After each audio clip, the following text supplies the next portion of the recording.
Hello and welcome to our litter survey. I am Xander, and here with I, me. I'm Carter, and we brought you the litter survey. So, first off, whenever we started our litter survey, we both went off to two different locations.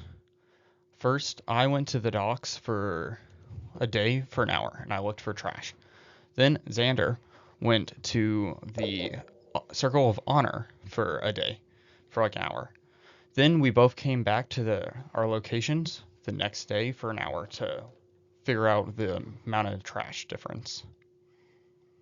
So, what type of litter did we find, and where did we find it? So, we just talked about where in the general location did we find these. Now, in both of them, the carbon-rich type of litter is what we found mostly from both locations. At both locations, around paths in the grass and the brush is where we found most of things. But obviously, at the docks, we have the water, and so that's going to encompass some of where the litter comes from. Now, here's a map of the Circle of Honor and just a general location of where it is. It's over by Tama Hall, kind of not in the general campus area, but as we can see here, there still was a good amount of like beverage drinks and different types of like little materials just around the place, which is made up most of the carbon.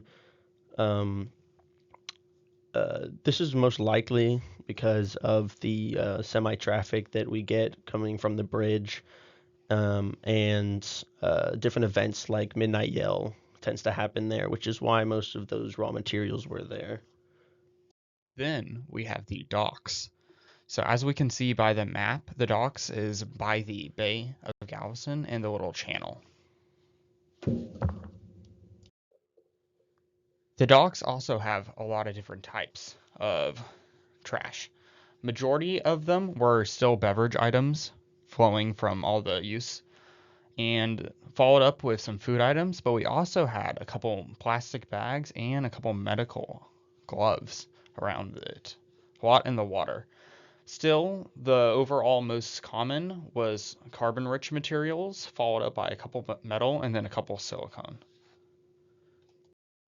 As we can see by the map on screen, the location of the two different sites are decently close, but different in areas based around the water.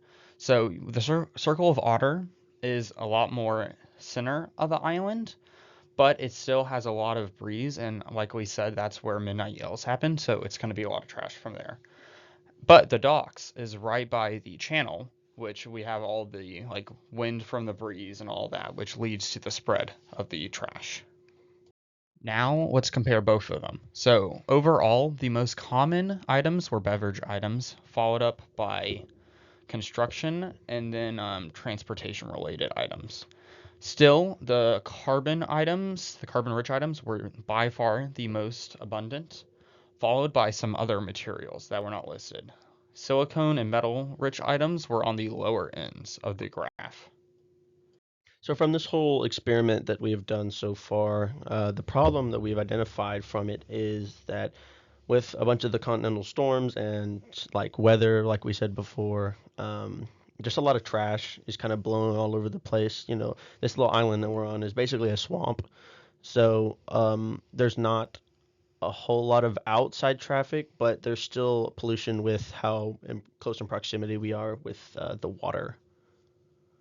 So, what's the solution? Well, to reduce litter on Galveston and the campus, we should install more weather resistant bins to prevent the flying out of trash during storms and heavy wind. We can also start student led cleanup groups, which can launch simple awareness campaigns around campus.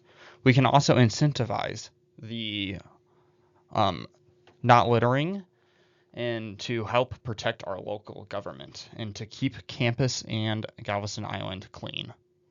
Here are some references that also support our solution for the cleanup. All right, and thank you. That is it. Thank you for listening to our presentation. I hope you have a great day. If you want any more info, go to the references. Have a good day.